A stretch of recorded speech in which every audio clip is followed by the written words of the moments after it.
Hi everyone, welcome to a Fallout 76 Dev Dive. Today we're going to be covering daily ops that are coming to Fallout 76 with Update 22. I'm Nate Valenta, one of the community managers for Bethesda Game Studios, and with me today are Don and Steve, who are both from the development team. Guys, why don't you tell me a little bit about yourselves and what you've done to bring daily ops to the game? Yeah, I can start. I'm Steve Massey, and I'm the lead level designer on Fallout 76. And also the product owner for Daily Ops. So I kind of held the vision for the mode and drove it through. This is Don Edgerton. I'm the lead user experience designer for Fallout 76. And for Daily Ops, really try to focus on the flow and sort of feedback for what the player would feel when they're playing the mode. Very cool. Thanks, guys. Well, let's take a look at Daily Ops then.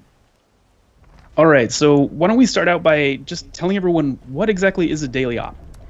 You know, we had this issue in our game where we had all these really cool dungeons, but we didn't really have a way to get a repeatable gameplay loop out of them. So a daily op is essentially, a 10 to 15 minute gameplay experience that with randomized elements like mutation and encounter group and location that brings use for all these cool dungeons that we have for a variety of levels, and hopefully provide some gameplay that you can't just get wandering around in Appalachia.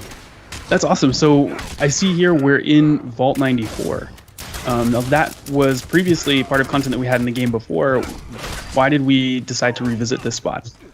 Yeah, so we did take Vault 94 down, and we got a lot of feedback from the community about the gameplay on that. And so I think our goal with Daily Ops was to really listen to that feedback and action it in terms of what is the sort of the group-paced gameplay loop that players would like to see, right? So everything we did, we attempted to be very player-friendly, right? We if you leave the daily op and your teammates are still in there, you can return immediately.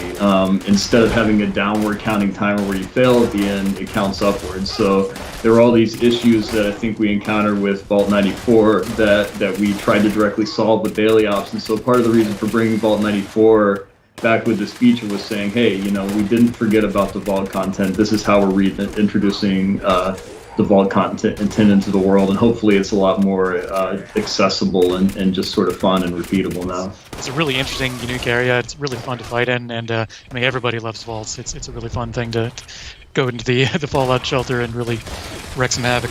We've covered where we are right now, but let's get a little more into the guts of a daily op. So I see that we have objectives up here and that this one's called Uplink. What is the goal here for Uplink?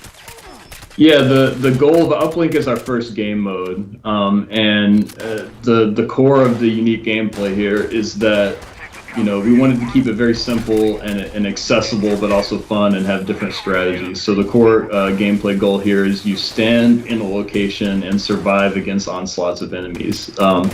If you die, then you respawn. You have to go back, but there's no penalty beyond that, right? It's just about how fast can you do this. The uplink one is about speed. And so you're going to be activating these uplinks. How does the mission progress from here? Yeah, so the more players you have in an uplink radius, the faster you'll actually capture these. And so if you're struggling as a solo player, you can actually come here as a group and actually capture them faster and get through them faster. And the ultimate goal here is to get these uplinks online so you can detect this final enemy wave at the end, which basically our boss enemy comes out and you have to defeat him. Awesome. You mentioned playing solo or group, so you can play by yourself in these? So as we introduced the public team system into 20, one of the things we were thinking about is future content like Daily Ops in order to make sure that people can still play solo, but if they would like to play with the team, it should be frictionless and extremely quick. So we have a new daily team type, our Daily Ops team type, and as soon as you start one or join one, you can pretty much instantly join in with a new group of friends and complete this content with in a multiplayer way. Very, very cool. So what does resilient mean in these guys' health bars? Right. So, like I said, I mean, you can go to these dungeons in the world and you can just fight the enemies as normal, and it's fun and it's what you expect. But we wanted to provide something different and unique with Daily Ops. So we have this enemy mutation system. Enemies will have one default mode mutation for the game mode, and then one sort of randomized mutation that appears. And resilient basically means you cannot kill these enemies with ranged attacks. You have to kill them with melee attacks. So, I mean, for me, it's cool. It almost reminds me of other games that I've played where you're kind of rushing enemies with your gun, and you go in and you kind of bash them with the butt of your gun and take them out. And it really changes how people play the game and how they're incentivized to play the game, and so that's what we're excited about with that feature. What are some of the other mutations that are going to be in the game at launch of Daily Ops? Yeah, so we have volatile, so the enemies will explode on death. We have freezing touch, so they'll freeze the player, which gradually builds up over time, so you're kind of more forced to address them.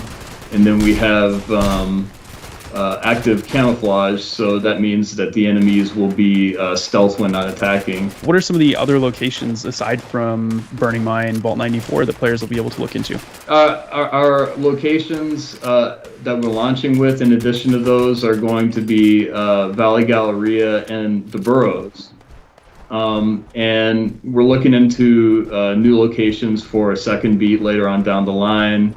Those aren't locked in yet, but one of the ones we really want to explore, because we hear this from the community a lot, is the Raider Arena version of Watoga Civic Center. We definitely do hear some requests to make more stuff happen in that arena, so that would be very neat. Now, we've talked about locations being random, enemies being random, mutations being random. How often does that happen? How much variety are players going to have with Daily Ops?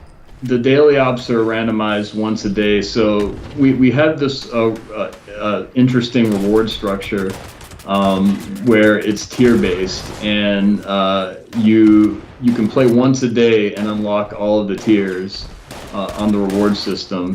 And so we have one randomized combination per day, so players can kind of have this one challenge that they try to overcome. Maybe they try solo, and then if they struggle with the particular combination for that day, then they can group up. So we made a whole new join flow for this, including a new world activity system. We simplified the team joining for instance content with this system, and it's just completely seamless to get in, bash some robots, bash some mutants, either solo or with your team, without having to think about it too much. So the fact that these are instanced is actually something I don't think we've really talked about yet. What's the max number of players, and how does this work in terms of instancing for, like, let's say a full server? Yeah, so we actually developed a new kind of instancing for Daily Ops. They're for 1 to 4 players, and so when you join one, you're going to get your own instance of this. If you're in a team and you join a Daily Ops, you're going to join your team's instance.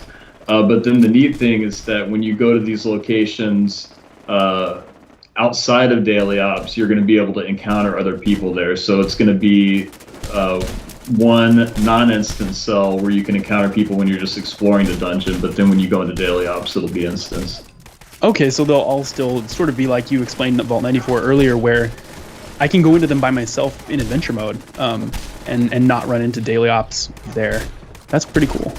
Yeah, I think the importance is really just to remove any kind of friction for something to go wrong, right? I mean, it's a very short experience, it's time trial. You don't want some of the chaos that can happen normally. You want it to be, fairly straightforward and, consistent. So I see here we have freezing enemies. Dawn, you were playing in this one. What are some tips that you have against these guys? Don't get hit. They really do affect your speed when you get hit by the freezing touch. Having friends is a big help because you can kind of get multiple angles on people and maybe have one person be a tank. And it's also really, really helpful to have somebody pick you up because although it's not too punishing to die and you do respawn pretty quickly, having somebody pick you up right in context is going to keep you in the fight right away. So here we have the Operation Complete screen and some of the menus coming up. What can you tell us about what went into this, Don? Yeah, I mean, one of our goals here was to make sure that this feels like you're actually working with Brothers of Steel. This is Initiate Dodge is giving you these missions, and we wanted to make sure it felt like he's kind of there with you. So you see some of the elements where he kind of pops up and talks to you because it's more of a two-way radio than sort of a dead person in a holotape or something. And we also wanted to make sure that again, this is an action-focused kind of thing. We wanted to really emphasize the time completion criteria, the ranks that you can get, the kind of cool rewards that you can get depending on how many times you do it, and this is repeatable content too, so we wanted to make sure that people understood that and they could really kind of grok that it's good and the right thing to do to play this as many times as you like to. So is there anything from those reward lists that you can give me a sneak peek of? I promise I'm not going to tell anyone. I mean, my favorite thing, I always have diseases, and I have to go to the sulfur fountain at the exterior of White Spring to clear them, and we're giving away in one of these reward pools I believe a symptomatic that will remove diseases for anybody in your camp. We are also introducing a new type of generator, a giant dome generator that you can use in your camp that you'll see at various vaults. You said earlier that I'm able to get rewards every time I complete a daily op successfully, but how often can I hit those Elder and Initiate tiers? The timer counts forward, so if you complete the daily op in 16 minutes or less, you'll unlock the Initiate tier. If you complete it in 12 minutes or less, you'll unlock the Paladin tier, and if you complete it in 8 minutes or less, you'll unlock the Elder tier.